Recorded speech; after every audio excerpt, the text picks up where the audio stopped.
casa velha de Taipa, onde eu nasci lá no mato, eu resgatei minha história num velho porta-retrato. Mamãe comigo pequeno, papai de rosto sereno, posava sem ter vontade. O artista e sua destreza tentavam mostrar riqueza onde tinha simplicidade.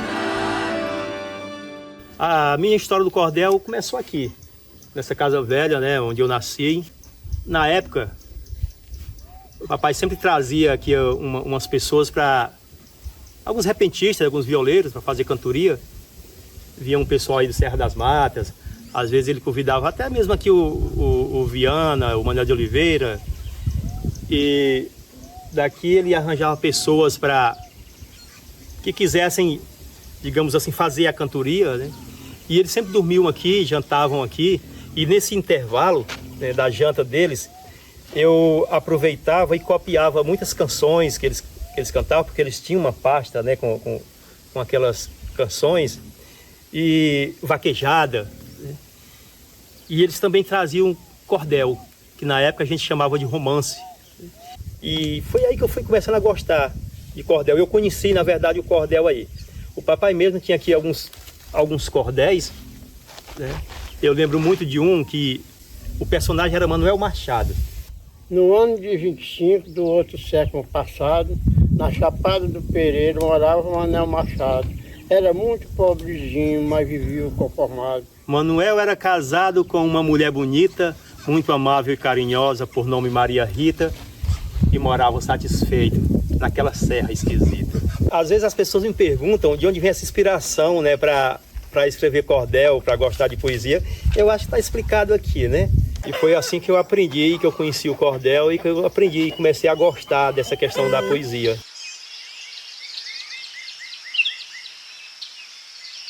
Padre Dutra, na verdade, rapaz, a gente está fazendo esse documentário aí sobre literatura de cordel aqui em Jeriotaba, né? E naquela época era muito forte, né? Nos anos 80, até aqueles anos. E eu lembrando daquele episódio que o Zé Miró me trouxe aqui na sua casa para eu cantar uns cordéis. E o Zé Miró trabalhava aqui, mas nós trabalhava comigo, sempre vinha trabalhar comigo. E ele me falava no serviço, para eu trazer um menino para ler aqui uns romances, que o menino lê bom, e você gosta e eu gosto também, eu vou trazer esse rapazinho. Digo, de quem é? Se é o Joãozinho do Gerardo Ferreira. Digo, pois traga. Se o menino passar no teste, eu digo, mas se ele não passar, eu digo também. Ninguém sabia o que era celular, ninguém sabia o que era telefone naquela época. As diversões eram essas. Sadia pura, não era uma coisa... Era. E toda a vida eu admirei o homem que conta história diferenciada. Você sabe que romance é uma história bonita.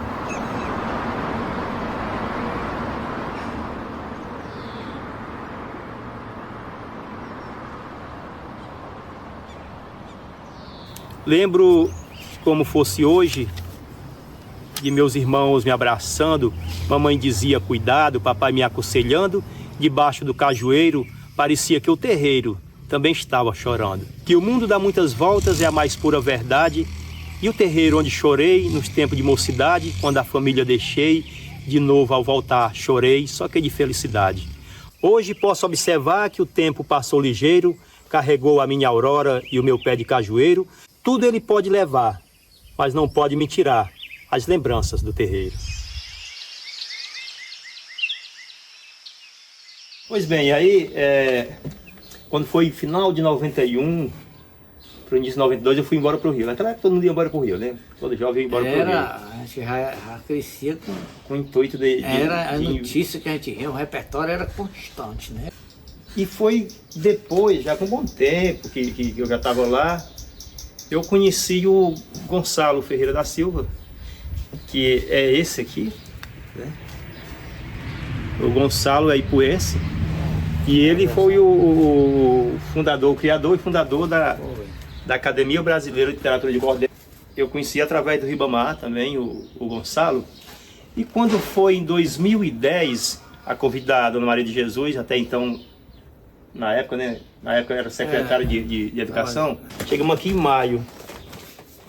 E aí eu trabalhando na educação, eu comecei a perceber que a gente não você falava cordel. E eu fui me perguntando aos professores se alguém conhecia cordel, uns não conheciam, outros já tinham ouvido falar, outros, meu pai tem.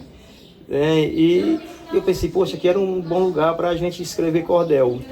Mas até então eu não tinha escrito cordel ainda. Eu já tinha alguns prêmios literários, contos, né, crônica, poesia, eu já tinha. Mas cordel mesmo não. E aí o Riba me chega uma vez com uma proposta meio maluca, né? Rapaz, escreva um cordel sobre a carnaúba. Porque aqui na Rede do Tabo tem muito carnaúba, inclusive é árvore símbolo daqui também, né? E eu falei, por que eu vou escrever sobre carnaúba? Ele falou, rapaz, não se preocupe que eu tenho um material espetacular. É que às vezes me dá aqui nas telhas de pesquisar sobre as potencialidades que o Nordeste tem. E dentre elas, a carnaúba é uma das grandes possibilidades, né? Encontrei num livro do Guimarães Duque, e ele ficou lá com esse documento e intuito de estudar para ver o que dá. Quando foi no outro dia cedo, ele me ligou dizendo que o cordel estava pronto. E saiu ali muito rápido, muito de repente, e foi lançado pela Academia Brasileira de Literatura e Cordel. Quando eu escrevi esse cordel, né, saiu aí Carnaúba, Árvore da Vida, e eu vou declamar aqui 2 estrofes. Eu comecei com a introdução assim: a bela terra da luz, imensamente querida, fantástica por natureza, por muitos povos foi lida. Tem por símbolo a carnaúba, chamada Árvore da Vida. Nas frontes da carnaúba vive a jandaia a cantar, como dizem em Iracema, do imortal Alencar, como imortal é a árvore que reina no Ceará. Aí eu levei esse cordel e fomos até o Gonçalo, já que a gente já conhecia ele, né? Aí eu falei que eu tinha escrito esse cordel e tal, e ele, é um assunto muito interessante. Negro Velho, você pode declamar aí algumas estrofes? E quando eu comecei, ele falou, tem qualidade. Carnaúba, Árvore da Vida, esse é o original, né? É a primeira tiragem. É a primeira tiragem, né? E inclusive também, que a renda desta obra será doada à Biblioteca Comunitária de Riacho das Flores. Porque na época, né, a biblioteca funcionava, né? Então foi aqui que começou a minha carreira de cordelista, né? Incentivado aqui pelo Ribamar.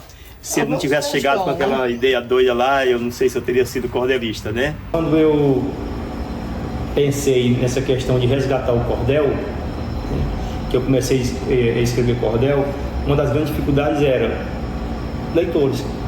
Não tinha mais tantos leitores, as pessoas, pouca gente sabia, só o pessoal mais antigo sabia o que era o romance, né?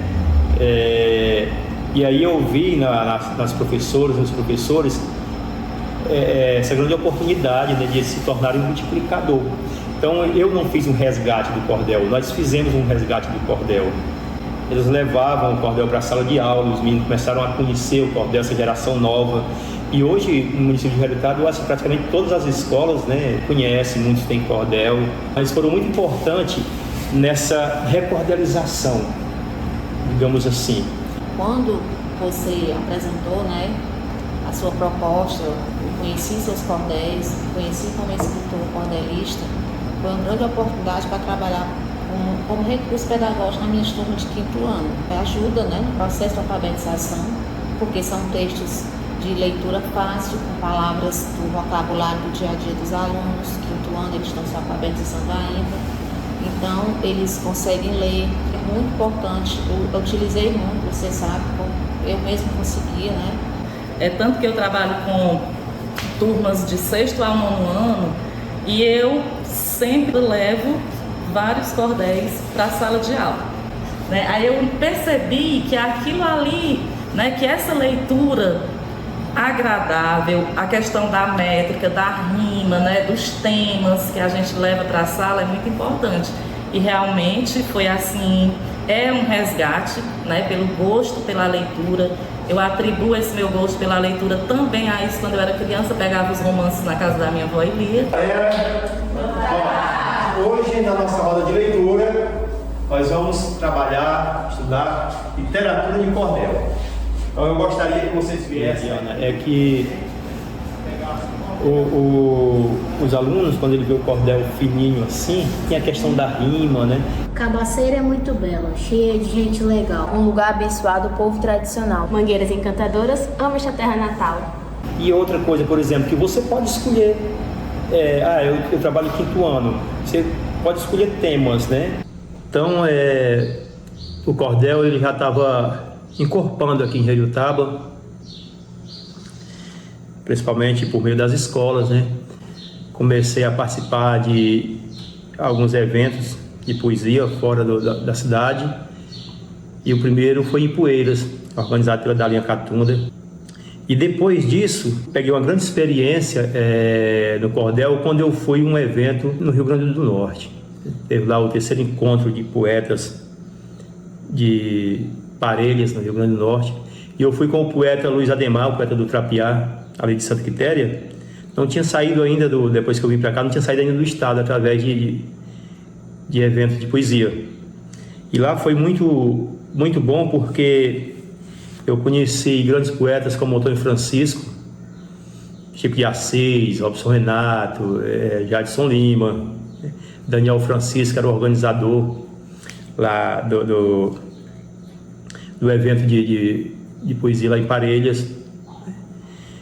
E quando eu voltei, eu já voltei com muitas ideias, né? A gente sempre volta mais animado, e isso fez com que o meu cordel, a minha escrita, melhorasse muito. Inclusive, eu ganhei um presente aqui que eu guardo comigo até hoje. Foi uma blusa que o Antônio Francisco... E uma das grandes realizações foi que, com esse encontro lá no Rio Grande do Norte, depois eu voltei lá num outro momento, nós conseguimos trazer aqui o Jadson Lima e o Antônio Francisco. Fizemos um evento de poesia na praça, no palco do Caras e Bocas. Heriotaba já estava mostrando que também respirava cordel. Olá, minha gente, eu sou o poeta Jadson Lima, da cidade de Bom Jesus, no Rio Grande do Norte, e vim dar esse parecer a João Rodrigues, lá de Heriotaba, um grande amigo que a poesia me deu, né, um cearense arretado, e que eu conheci, rapaz, aqui no Rio Grande do Norte, no encontro de poetas do Seridó, que acontece em Parelhas, e ele foi para esse encontro com outro grande amigo cearense, que é Luiz Ademar, e a gente se entoiceu por lá e fez uma amizade grande, né, através da literatura de cordel. E essa amizade vem durando todos esses anos. E conheci Heriotaba através dele. A gente foi fazer um recital poético lá. E esse avivamento pelo cordel, né? Que a gente se conheceu. Ele veio para cá, a gente foi para lá. O mestre Antônio Francisco. E a gente fez essa amizade boa. E a importância que o cordel tem nas nossas vidas, né? De ter nos juntado. Me chamo Nathaniel Gomes. Sou professor na área do curso de Letras na Universidade Estadual de Mato Grosso do Sul. Eu tive o prazer de conhecer o João Rodrigues. Com o passar do tempo, ele me mostrou muito da beleza também do cordel, que eu conhecia muito pouco, apenas o que tinha lido na universidade. E nesse processo, eu consegui espaço numa rádio e eu convidei o João a fazer parte desse programa, era chamado Sons da Literatura, e desde o primeiro programa que o João trazia um cordel sempre inédito sobre isso. Resolvi criar um canal no YouTube e eu convidei para o João participar desse grupo de pesquisa, compondo cordéis que tinham ligação com a proposta do grupo, que é a investigação dos quadrinhos. E aí o João sempre citava a cidade de Heriotaba, sempre citava os cordéis, e aí começa a desenvolver obras das várias que estão entre os vídeos mais assistidos, e alguns cordéis que ele me mandou posteriormente. Temos esse aqui do Pantera Negra, para citar alguns exemplos, do Wolverine, do Homem-Aranha, só para citar alguns exemplos. Portanto, pretendo deixar registrado meus versos de amor por onde eu passar. Quero plantar flores no meu caminhar, pois quando eu voltar estará perfumado o mesmo caminho que eu tiver pisado, e as flores serão a minha companhia, andando comigo de noite e de dia, deixando o planeta bem mais decorado. E como poeta, meu grande legado é encher o mundo de verso e poesia. E foi assim a minha história com o cordel aqui em Heriotaba. A partir dessa vivência, desde 2010, que esse resgate vem sendo feito. Hoje, Heriotaba lê e escreve cordel. Eu acredito que o objetivo foi alcançado.